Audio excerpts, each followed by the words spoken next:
Okay, jerry-rigged a system to try to measure the RPM of the motor reliably using the back amp of the motor. And I was going to use that information to apply a braking force to the motor to try to regulate the speed of the system. However, if you look at the graph here, you can see that the detected RPM is pretty erratic. That's the period, actually, not the RPM. So you can average that out.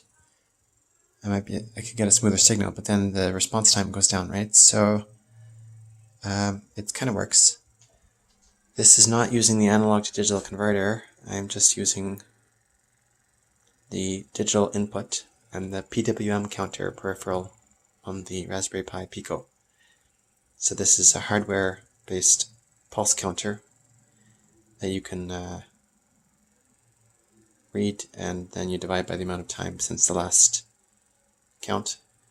So it's not really the best because the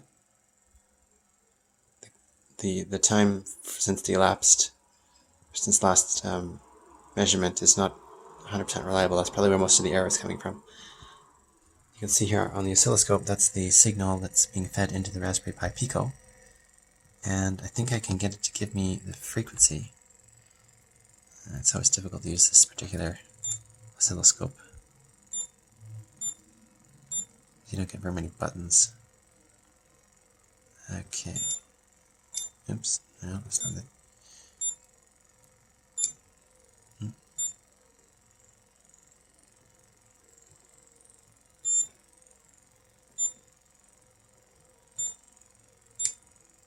The frequency.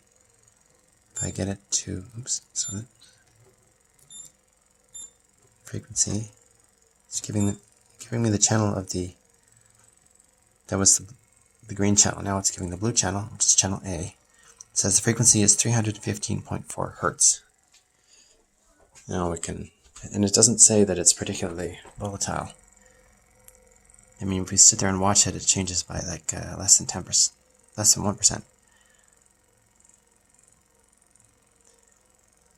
So the oscilloscope can measure it, no problem, but it's doing a longer averaging period. If I average things out, the Raspberry Pi Pico may be able to measure it.